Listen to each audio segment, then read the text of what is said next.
Gen Z of Jessore. Gen Z ওরা smart, ওরা ইশারা ইঙ্গিতে কাজ করে। এই যে পুরো গদি উল্টায় দিছে, ঠিক কিনা?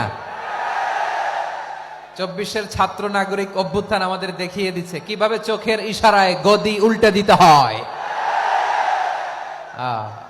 তো এই জেনজিদের নিয়ে বসেছে, ওরা তো স্মার্ট, ওরা ডিস্টার্ব করবে না। মেহেরবানি করে আমার সাথে কানেক্ট করো, 1 to 1, brain to brain, eye to eye contact করো আমার সাথে। তাকাও, কষ্ট হলো আমার দিকে তাকাও, আওয়াজ করা যাবে না, আমার দিকে তাকাও। প্রিয় ভাইয়েরা,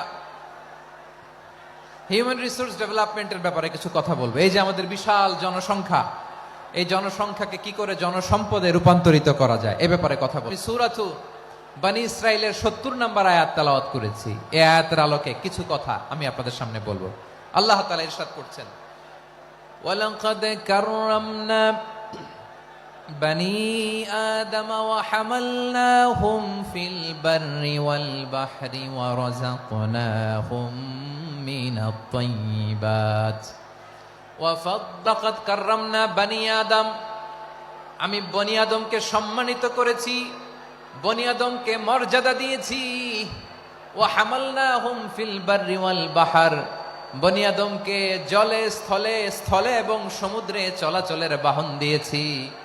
ওয়া রাযাকনাহুম মিনাত তাইয়্যিবাত, তাদেরকে আমি যত মর্যাদা দিয়েছি আমার কোন সৃষ্টিকে এত মর্যাদা দেই নাই। পড়েন সুবহানাল্লাহ। I have dignified the status of the sons of Adam. আদমের সব সন্তানের মর্যাদা আমি বাড়িয়েছি।